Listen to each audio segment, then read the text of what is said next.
Hello বন্ধুরা, আশা করছি আপনারা সবাই খুব ভালো আছেন। আজকে আমরা একটি খুবই গুরুত্বপূর্ণ বিষয় নিয়ে আলোচনা করব। সেটি হলো শিশুদের কোভিড।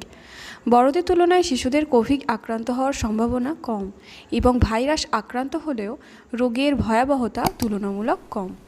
কিন্তু এখন আমরা শিশুদের আক্রান্ত হওয়ার ঘটনা ভালোই দেখতে পাচ্ছি। তাই আজকের ভিডিওটিতে আমরা শিশুদের কোভিড বিষয়ে বেশ কিছু আলোচনা করে নেব।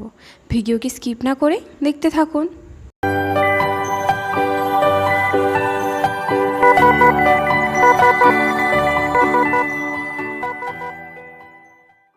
প্রথমে আলোচনা করব শিশুদের ক্ষেত্রে এই রোগের লক্ষণ নিয়ে।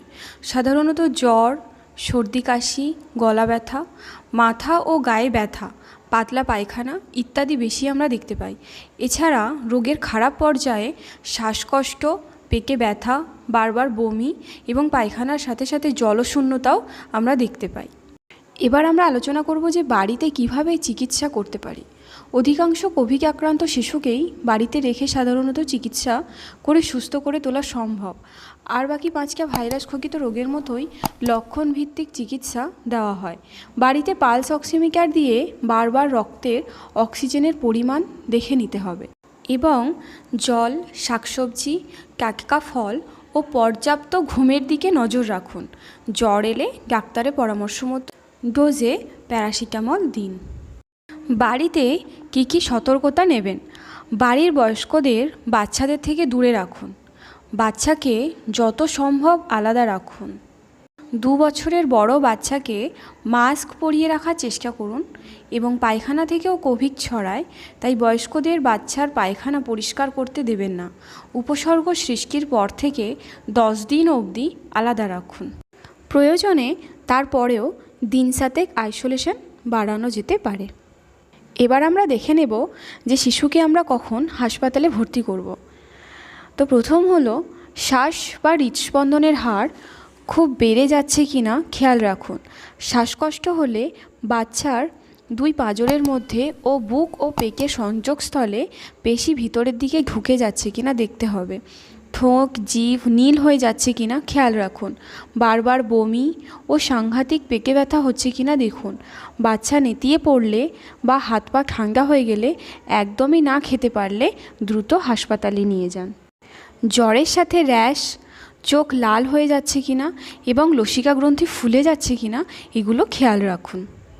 মাথায় রাখবেন পালস অক্সিমিটারে 94-এর নিচে নামা মানেই কিন্তু খারাপ। এবার আমরা দেখব কাদের ক্ষেত্রে কোভিড মারাত্মক হতে পারে। যাদের আগে থেকেই ফুসফুস, হৃদযন্ত্র, কিডনি বা অন্য কোনো দীর্ঘদিনের রোগ থাকলে দীর্ঘদিন অনাক্রমতা কমানোর ওষুধ খেলে তাদের ক্ষেত্রে এই কোভিডে আক্রান্ত হওয়ার চান্স অনেক গুণে বেড়ে যায়। কিভাবে এই রোগ প্রতিরোধ করা যায়? তাহলে শুনুন, বাচ্চারা খুব বেশি বাড়ির বাইরে যায় না, কাজেই আপনার সুরক্ষাই পরোক্ষভাবে বাচ্চার সুরক্ষা। বাড়ির বাইরে বেরোলেই মাস্ক পরুন। সাবান জল বা স্যানিটাইজারে বারবার হাত পরিষ্কার রাখুন। প্রয়োজন ছাড়া ভিড় এড়িয়ে চলুন। একটু বড় বাচ্চাদের মাস্ক পরা বা হাত ধোয়ার অভ্যেস করিয়ে দিন। বাচ্চাকে সব ধরনের টিকা দিন। বাচ্চাকে অন্তত ইনফ্লুয়েঞ্জা ও নিউমোকক্কাল টিকা দিন। সবার মনেই নবজাতকের কোভিড নিয়ে প্রশ্ন আসবে, তাই তো কোভিড আক্রান্ত মায়ের নবজাতকের কোভিড সংক্রামিত হওয়ার সম্ভাবনা থাকে। বাচ্চা ও মার খুব খারাপ উপসর্গ না থাকলে এক জায়গায় রেখে চিকিৎসা করতে হবে। বাচ্চা মায়ের বুকের দুধ খাবে। মা গুরুতর অসুস্থ হলে বাচ্চাকে আলাদা রেখে চিকিৎসা করতে হবে। মা বুকের দুধ বের করে বাচ্চাকে দিতে পারেন এবং বাচ্চা অসুস্থ হলে উপসর্গের ধরন অনুযায়ী নিওনেটাল আইসিইউতে চিকিৎসা করতে হবে। এবার আমরা দেখে নেব বাচ্চাদের আমরা কী কী পরীক্ষা নিরীক্ষা করতে পারি। আপনার ডাক্তার বাচ্চার রোগ লক্ষণ অনুযায়ী complete blood count, CRP, procalcitonin, liver ও রেনাল ফাংশন টেস্ট, ফেরিটিন, বুকের এক্স-রে বা সিটি স্ক্যান ইত্যাদি পরীক্ষা করতে বলতে পারেন। তাছাড়া রোগের পর্যায় অনুযায়ী ইসিজি, ইকোকার্ডিওগ্রাফি, পেটের ইসিজি ইত্যাদি করার প্রয়োজন পড়তে পারে।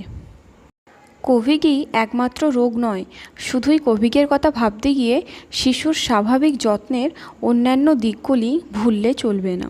প্রথম 6 মাস বুকের দুধ, তারপর থেকে বাড়ির স্বাভাবিক খাবার, টিকাকরণ এগুলোর দিকে নজর রাখতে হবে। একটু বড় বাচ্চাদের প্রতিদিন আধ ঘন্টা ব্যায়াম করাতে হবে এবং সবুজ শাকসবজি ও ফল খাওয়াতে হবে। আশা করছি ভিডিওটি আপনাদের ভালো লাগলো এবং ভিডিওটি ভালো লাগলে অবশ্যই লাইক করবেন। And thank you for watching my video.